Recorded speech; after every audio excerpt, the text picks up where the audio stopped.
आम्ही चाललो आमच्या काजींमध्ये काजी बघायला.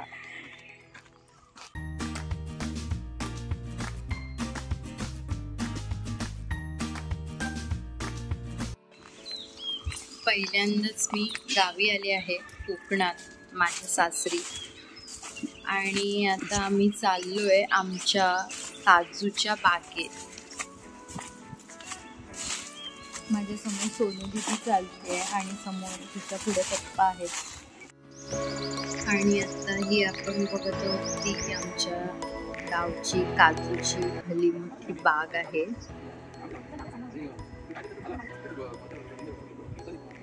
आपण आता आज जाऊन ही पूर्ण बाग बघूया.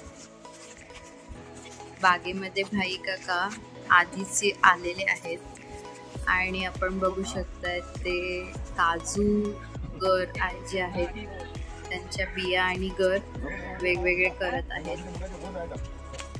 आता इथे पप्पा, आई आणि सोनू दीदी आम्ही सगळेजण काजू वेचायला निघालो आहोत. पप्पा मला फळं दाखवत आहेत काजूची. वेगवेगळे हिरवे काजू असतात आणि अशा प्रकारे काजू वेचता मला बऱ्यापैकी माहिती पण देत आहेत आई आणि पप्पा दोघेही. आणि ते आपल्याला मया काका जॉईन झालेले आहेत. त्यांनी डिरेक्ट मोठी काठीच घेऊन आले, आपल्याला काजी पाडायला मदत करतात. आणि ते बघू शकता ते झाडावरती चढलेले आहेत.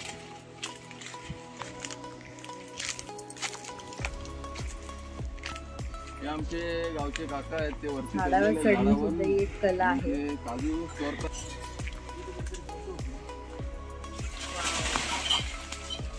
काजू पडतात खाली सगळे. आणि ते मग एका झाडावरून ताजं फळ तोडून त्याचा आस्वाद घेताना आम्ही दोघांनी गोळा केले काजू. गोळा केलेले आम्ही आता मुंबईला घेऊन जा. भरपूर वेळ आम्ही उन्हात फिरून बागेतून एवढे काजू वेचले आहेत. आणि आता भाई काका आपल्याला आपल्या बागेबद्दल माहिती देतील. तुम्ही ही काजूची बाग 2005 साली झाडं लावायला सुरुवात केली. त्याला सुरुवातीला पाणी घालावं लागतं आणून, आणि त्याने आणून इथे पाणी घालावं लागतं. इथे काही विहीर जवळ नाही, त्यामुळे घराकडून पाणी आणून हे झाडं शिंपलेली होती. आणि जवळजवळ आता 15 वर्ष झाली या झाडांना. 15 वर्षामध्ये झाड मोठं झालं. 5 वर्षानंतर झाडं काजू धरायला सुरुवात होते. आणि त्याच्यानंतर आता जवळजवळ 10 वर्षे काजू झाडं मोठी झाली. आता कधी धरतात कधी नाही. पाऊस पडला तर काजू कमी लागतात, मध्ये पाऊस पडला तर. जास्त धुकं पडलं तरी पण काजूचा मोर जळून जातो. त्याच्यातून जे काही शिल्लक राहतील त्या काजू आपण हे असं बोंडू सकट काढतो. त्या बोंडूचा पण उपयोग आहे, पण आपण काय करत नाही, कारण ह्या गोवा साईडला हा बोंडू टाकत नाही. सगळं एकत्र क्रेट मध्ये जमा करून त्याचा पुढे उपयोग करतात. काय कसली दारू आहे, काजू फेनी पण याची बनते. परंतु आपल्या इकडे काही कोणी त्याला गिराईक नसल्यामुळे फक्त काजू तेवढा मार्केटमध्ये पिकवलेल्या काजू या अशा मार्केटमध्ये नेऊन त्याची विक्री केली जाते. आणि ओल्या काजूचे गर काढून त्याची भाजी पण बनवली जाते. हे अशा ओल्या काजू काढल्या की त्याचं फोडून त्याची सगळ्यात मुंबईमध्ये शहरात सगळीकडे जी भाजी काजू भाजी ते ह्याच्यापासून बनवली जाते. सुमारे आता इथे ह्या बागेला 15 वर्ष झाली. त्याच्यापूर्वी एकदम पूर्वी सुरुवातीला 1970 सालापासून 50 सालापासून वडिलांनी काजू लागवड केली होती. पलीकडे बाग आहे ती. त्या बागेमध्ये आता ती झाडं, त्यातली बरीचशी झाडं आता ती संपली. थोडीशी झाडं तिकडे काजू गावठी झाडं शिल्लक आहेत. आणि वेंगुर्ला जातीची काजू आली तेव्हापासून उत्पन्न शेतकऱ्यांना मिळायला लागलं इकडे कोकणात. आता जवळजवळ गावामध्ये हजारो झाडांची लागवड झाली आहे. त्यामुळे आर्थिक उत्पन्न कोकणातील लोकांना चांगलं, म्हणजे जी शेती कमी झाली भात शेती, काजूमुळे इथे लोकांना 2 पैसे मिळतात सीझनला. पप्पा आणि भाई काका काजू निवडत असताना मी त्यांचा हा एक छोटासा टाइम लॅप्स व्हिडिओ काढला. इथे आपल्याला मया असा काका मोहर येतो. काजू कसा बनतो याबद्दल नंतर हे माहिती अशा देतात. बारीक बारीक त्याला बिया पडतात. ही आता सुरुवात झाली नाही. ही आता ही मोठी, हे मोठे आहे.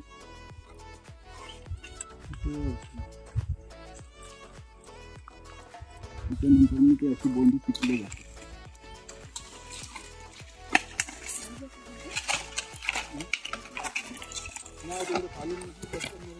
खाली मीठ नाही.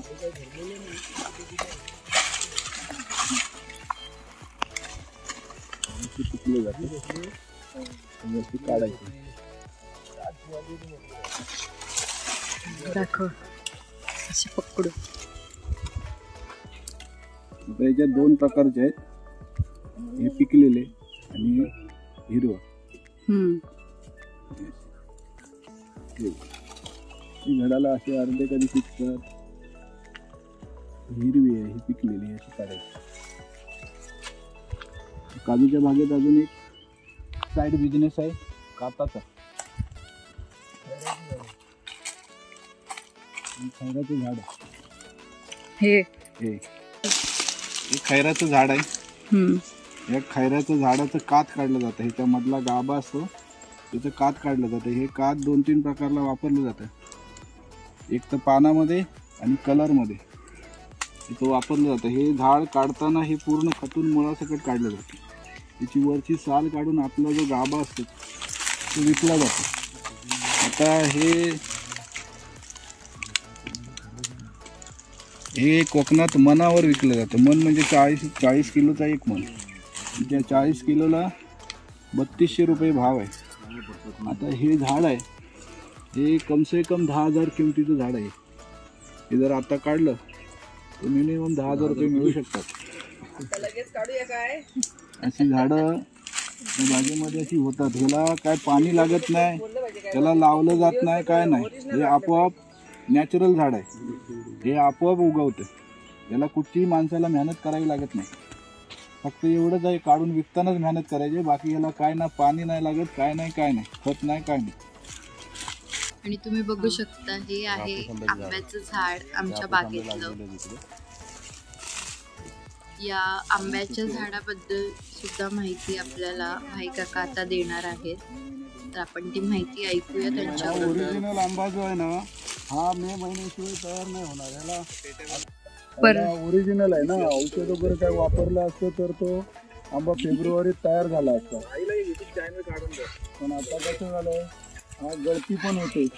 हे ते आंबे लागले होते की नदीमध्ये ते पुढे तेव्हा हे असं फळ आहे. हे आता तयार व्हायला अजून याला 1-1.5 महिना लागेल. 1-1.5 महिन्यानंतर हे तयार व्हायला याला मेहनत खूप आहे. याच्या मुळामध्ये जर पावसात खत घातलं त्याला भरण घातली माती घातली तरच ते फळ चांगलं धरतं. नाही तर त्याला काय फळ लागत नाही. आणि उत्पन्न आंब्याचं काढायचं असेल तर खूप मेहनत आहे. हापूस आंब्याला जेवढी मेहनत आहे ना तेवढी काजूला मेहनत तेवढी नाही करावी लागत. पण काजूला पण खत घातलं तर चांगलंच आहे. काजू झाडं ही रोपं अशी पहिली नवीन लावताना ही एवढी झाडं असतात. ही आता 1-2 वर्षांनी ही झाडं मोठी झाली की धरायला लागतील. आता ही 2 वर्षाची झाडं आहेत. आणखी 2 वर्षांनी याला काजू येईल. हे 2 वर्षामध्ये एवढंच मोठं होतं झाड. हा एवढं असतं. लावतो तेव्हा एवढं असतं ना. हा एकूण किती कलमाचे आंबे आहेत ते सांगा. एकूण इथे 130 ते 35 काजूची झाडं आहेत आणि इथे 10 फक्त ही आंब्याची हापूसची झाडं आहेत. याला मेहनत केली तरच त्याला फळं लागणार. आंब्याला खूप मेहनत आहे. ही आमची स्वतःची बाग आहे. ही बाग ह्याला संपूर्ण 4ही बाजूने 3 एकर जमिनीमध्ये पूर्ण दगडाचं कंपाऊंड घातलेलं आहे सुरक्षेसाठी. म्हणजे गुरं वगैरे आतमध्ये येऊ नयेत, झाडं मोडू नयेत याच्याकरता ह्याला दगडाचं कंपाऊंड आहे 4ही बाजूने. आतमध्ये ही काजू आणि आंब्याची झाडं आहेत. सागाची पण झाडं आहेत. थोडी 15-20 सागवान आहेत. सागवानाचं उत्पन्न फार लेट येतं. म्हणजे जवळजवळ 15-20 वर्षे गावठी सागवान मोठा व्हायला लागतात. आणि हे फळ काही फळं अशी पडून जातात. सगळीच काही फळं टिकत नाहीत. ठराविक फळं आंब्याच्या झाडावरती अशी ही फळं टिकतात. त्याला सुद्धा ते साफसफाई करायला लागते, तर ते चांगलं फळ तयार होतं पुढेपर्यंत. इथे बघा नाही हा मोहर आहे ना, तो ठेवायचा नाही त्याला आजूबाजूला, नाही तर मग त्याला जरा जरी हे नाजूक इतकं जात आहे हापूस म्हटलं की. इतर आंब्यांपेक्षा हापूस त्याला खूप जपायला लागतं, याला फवारणी करायला लागते. फवारणी केली तर ते फळ चांगल्या प्रकारे मोठं होतं, नाही तर मग ते त्याला जर मोहर त्याला चिटकून राहिला तर ते फळ खराब होऊन जाणार, त्याला डाग पडतो आणि फळ मग खराब होते ते. धन्यवाद हा व्हिडिओ इथपर्यंत बघितल्याबद्दल. हा व्हिडिओचा एक भाग होता. दुसऱ्या भागाचे काही ग्लिम्स मी इथे शेअर करत आहे. दुसरा भागही लवकरच येईल. तुम्हाला जर हा व्हिडिओ आवडला असेल तर कृपया माझ्या व्हिडिओला लाईक करा, शेअर करा आणि अजून व्हिडिओ बघण्यासाठी माझ्या चॅनलला सबस्क्राईब करा.